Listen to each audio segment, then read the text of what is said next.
Sushi, as we know it today, has a rich history dating back centuries. Its origins can be traced to Southeast Asia, where fermented fish was a staple food. This practice of preserving fish, known as narazushi, made its way to Japan around the 8th century. Over time, the Japanese refined this method, eventually developing what we now recognize as sushi. Early sushi, however, was quite different from the modern varieties we enjoy. It involved fermenting fish with rice for weeks or even months. This process created a pungent aroma and a sour taste. The fermented rice was discarded, and only the preserved fish was consumed. This early form of sushi was a vital source of protein in ancient Japan. It wasn't until the Edo period from 1603 to 1868 that sushi began to resemble its modern form. A chef named Hanaya Yohei in Edo, present-day Tokyo, revolutionized sushi preparation. He introduced the concept of using vinegared rice instead of fermented rice. This allowed for quicker preparation and a more palatable flavor. Yohei's innovations marked a turning point in sushi history, paving the way for the diverse and delicious sushi we know today. Sushi's journey to America began in the late 19th century, following the Meiji Restoration and the subsequent influx of Japanese immigrants. These immigrants, seeking new opportunities, brought their culinary traditions with them. Small sushi stalls began to appear in Japanese communities along the West Coast, primarily in cities like Los Angeles and San Francisco. However, sushi initially faced an uphill battle in gaining acceptance among Americans. The idea of eating raw fish was met with skepticism and even disgust by many. The strong flavors and unfamiliar textures were a far cry from the American palate of the time. Despite the initial resistance, sushi found a niche market among adventurous eaters and Japanese expats. These early adopters appreciated the unique flavors and artistry of this Japanese delicacy. Sushi remained a relatively obscure cuisine, confined mainly to Japanese enclaves for several decades. It wasn't until the latter half of the 20th century that sushi would truly begin its rise to mainstream popularity in the United States. As sushi gained a foothold in America, it began to evolve and adapt to local tastes. American chefs, recognizing the potential of this exotic cuisine, started experimenting with new ingredients and preparation techniques. One of the most significant developments was the invention of the California roll in the 1960s. Created in Los Angeles, the California roll was a stroke of genius that helped bridge the gap between Japanese tradition and American preferences. By using cooked crab meat instead of raw fish, avocado, and cucumber, it offered a more familiar and approachable flavor profile. The California roll quickly became a sensation, introducing sushi to a wider audience and paving the way for further innovation. Other Americanized sushi creations followed, incorporating ingredients like cream cheese, spicy mayonnaise, and deep-fried tempura. These adaptations, while sometimes frowned upon by traditionalists, played a crucial role in making sushi more accessible and appealing to the American palate. Several factors contributed to sushi's meteoric rise in popularity in the United States. One key period was the post-World War II era, which saw increased travel and cultural exchange between Japan and America. American soldiers returning from their deployments brought with them a newfound appreciation for Japanese cuisine, including sushi.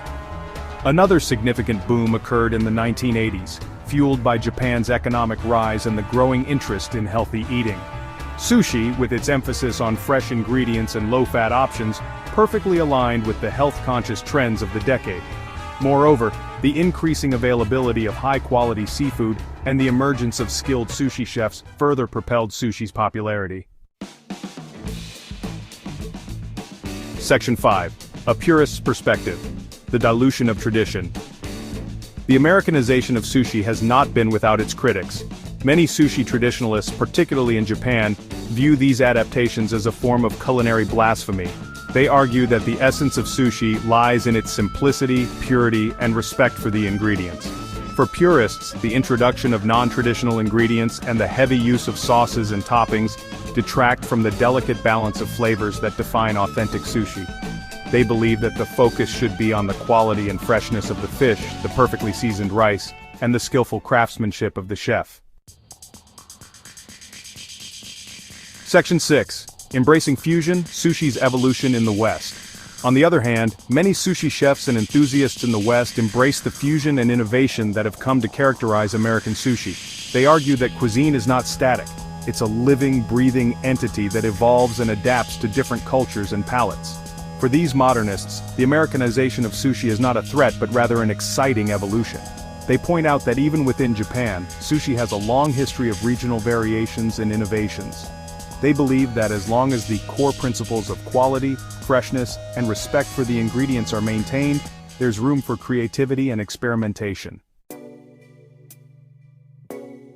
Section 7: Sushi Globalization, a rich tapestry of flavors. The debate over the authenticity of American sushi reflects a broader conversation about cultural exchange and culinary globalization. As food travels across borders, it inevitably encounters new ingredients, techniques, and palates. This can lead to fascinating fusions and adaptations, enriching the culinary landscape. Sushi is a prime example of how a cuisine can retain its cultural identity while embracing global influences. From the bustling streets of Tokyo to the trendy restaurants of New York City, sushi has become a global phenomenon, enjoyed by people from all walks of life. The sheer diversity of sushi offerings around the world is a testament to its adaptability and enduring appeal. Section 8: The Future of Sushi, Innovation and Beyond. As we look to the future, it's clear that sushi will continue to evolve and surprise us. With advancements in culinary technology, the sourcing of sustainable seafood, and the emergence of new flavor profiles, the possibilities for sushi innovation are endless. One exciting trend is the growing emphasis on sustainability and ethical sourcing practices. As consumers become more aware of the environmental impact of their food choices, sushi chefs and restaurants are responding by prioritizing sustainable seafood options and reducing their ecological footprint. This focus on sustainability is not only good for the planet, but also enhances the quality and flavor of the sushi itself. Section 9: Conclusion. Did America ruin sushi? So, did America ruin sushi? The answer, like a well-crafted sushi roll, is multifaceted. While some may lament the departure from tradition, it's undeniable that America played a pivotal role in popularizing sushi and making it a global phenomenon. The adaptations and innovations, while sometimes controversial, have made sushi more accessible and appealing to a wider audience. Ultimately, the beauty of sushi lies in its versatility and ability to transcend cultural boundaries. Whether you prefer the minimalist elegance of traditional nigiri or the bold flavors of an Americanized roll, there's a sushi experience out there for everyone. The ongoing evolution of sushi is a testament to its enduring appeal and a reminder that cuisine, like culture itself, is a dynamic and ever-changing tapestry.